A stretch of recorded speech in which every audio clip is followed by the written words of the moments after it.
Sup world, welcome back to Radical Investors, where we talk about stocks, crypto, NFTs, and all the ways how to get the money. I'm Wasu, and I'm here to give you another story about Terra Luna. Guys, this story keeps on getting spicier and spicier every single day. I've never seen anything like this in the crypto markets before. So hit that like and subscribe button if you're not subscribed already, and let's get into the video, guys. As you can see on the screen, the Korean police moves to freeze Luna Foundation guards asset report. Seoul police are seeking to ban the entity from withdrawing suspected embezzled funds. Wow. South Korea police are moving to freeze Luna Foundation guards' money in the wake of this month's Terra USD stablecoin collapse, according to Monday report from KBS News. The Seoul Metropolitan Police have asked various crypto exchanges to ban Luna's capability of withdrawing companies' funds. The report said it was not clear which exchanges were asked or whether they have complied. Terraform Lab lost $30 billion this month when Terra's UST stablecoin and Luna currency went into a death spiral, costing investors billions globally. The associated Luna Foundation guard was charged with protecting UST's peg using a war chest of billions of dollars in Bitcoin. It ultimately failed. Terraform Lab CEO Do Kwon is already under financial crime microscope and is facing tax evasion investigation by Seoul, Korea's police unit known as the Grim Reaper. I wouldn't want the Grim Reaper after me. The Luna Foundation guard did not respond to requests for comment by press. Guys, this gets crazier and crazier. There was another story that hit the BBC. Guys, we are on mainstream news. CoinDesk is mainstream as you get with the crypto world.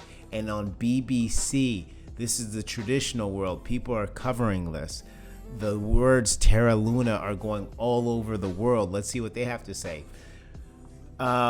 Crypto crash. I was arrested for knocking on Luna boss's door.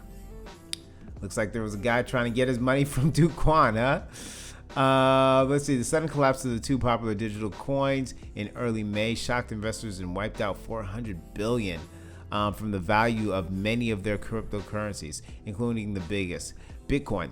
All over the world, people who lost their life savings are now appealing for help. One desperate man who was even arrested after visiting the home of the exclusive businessman at the center of the crypto crash.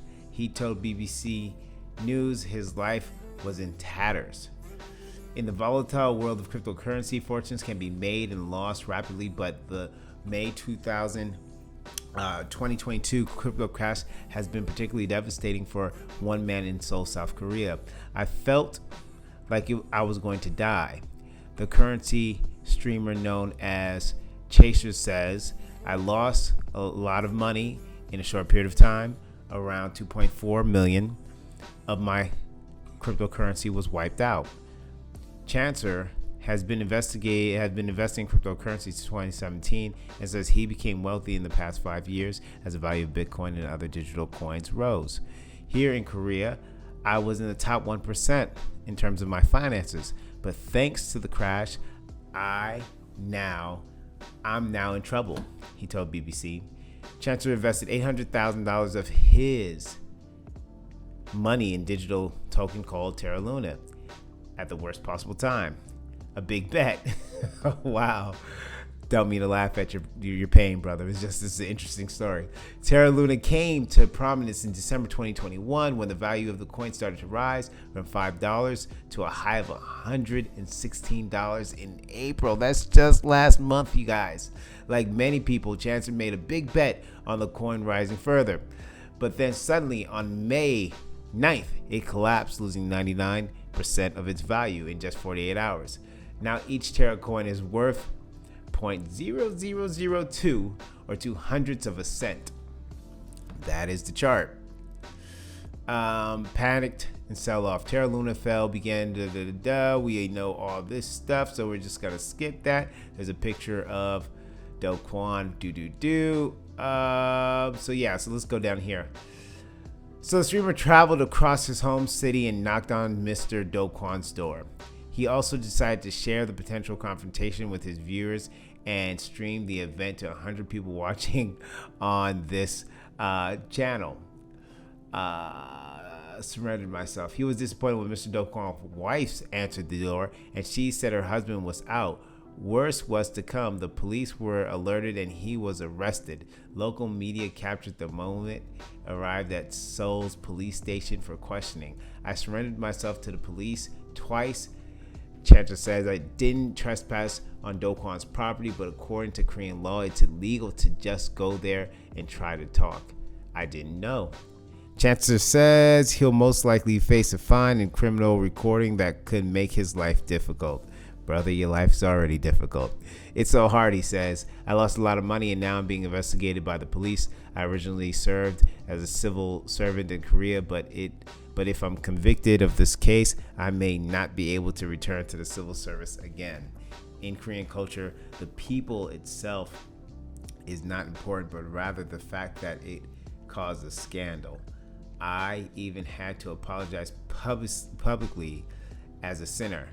I had no idea that would be so big. It's very sad. Chancellor regrets trying to speak directly to Mr. Do Kwon, but says cryptocurrency boss are not being held accountable for failures of that project that affects so many people. Nearly 250,000 people had invested in Terra coins. It's estimated. Chancellor accuses Mr. Do Kwon of not communicating publicly enough during and since the collapse of the coin. He now describes them as a scam. Mr. Do Kwon says he nor his company has made any money off the collapse of Terra coins. And they go on to talk about the company. Interesting stuff, guys. Don't get arrested because you're looking to get your money back. This gentleman right here is having a very, very tough time, like so many people in the lunatic community is.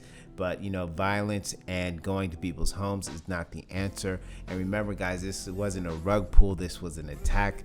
People took the weaknesses of the Terra Luna ecosystem and exploited that.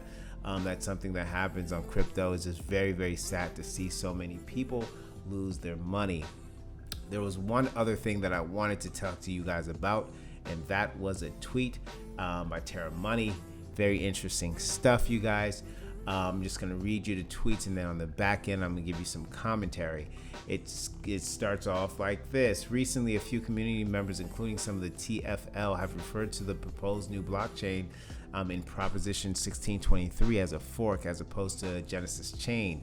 Note, the revival plan is not proposing a fork of the existing chain, but rather creation of a new one. What is a fork? A hard fork refers to the change in blockchain protocol that results in two blockchains, one that follows the previous protocol and one that follows the new version. The new chain shares all of its previous history with the original. The important distinction here is that a fork blockchain shares all of its history with the original chain, which Terra 2 will not. Brand new blockchain. Terra 2.0, the genesis of new blockchain.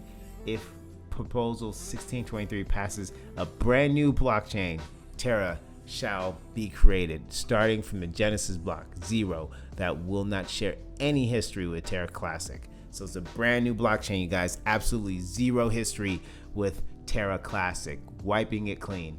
dApps or assets from the old chain will not pre-exist on Terra as they would in a fork. Therefore, they need to migrate. Most popular dApps built on Terra Classic have already committed to migrating, including Prism, some of these other ones. What's interesting about this list, no Anchor Protocol, right? That's the one that everyone wants to see, Anchor Protocol. Where are you? To learn more, join the discussion of Prop 1623, and they give you guys a link. So you guys, very, very interesting stuff. Like I said, this saga continues to grow. This saga continues to really be one of the top things in the crypto markets right now. People knocking on the doors of Do Kwon and his wife. I know he has a baby. I would hate to see anything bad happen to that family. We know he lost a lot of people a lot of money, and that's just sad to see. But we want Do Kwon to be out there trying to get people's money back, right? And we know he has a huge ego, and we know that he is attempting to do that, right? Terra, so we have the Korean police authorities coming after him, which is crazy. Like I said, one of the craziest things that I've ever seen in the crypto industry. That's a bad thing, guys. There's no ways to spin that. You don't want the police and authorities attempting to freeze assets. It seems to me that he probably lost somebody's money. Somebody's money high up in the Korean government must have gotten their money snatched by this debacle, because they are coming after my man Do Kwon very, very, very hard. So somebody must have lost money. That's why they're coming after him so hard. And the last news that, the Terra, we already knew this, but the new Terra blockchain is completely new. No ties to Terra Classic. Seems to me that they're really just trying to hit that hard reset, start anew, build amazing dApps, get a new community in order to grow a new community on a new blockchain, because they're thinking that it ain't happening over there on Terra Classic.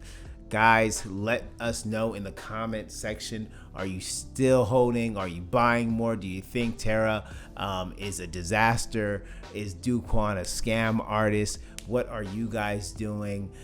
We want to have a dialogue with you guys. And if you are going through anything, our channels are always open. You can email us, you can text us, you can do whatever.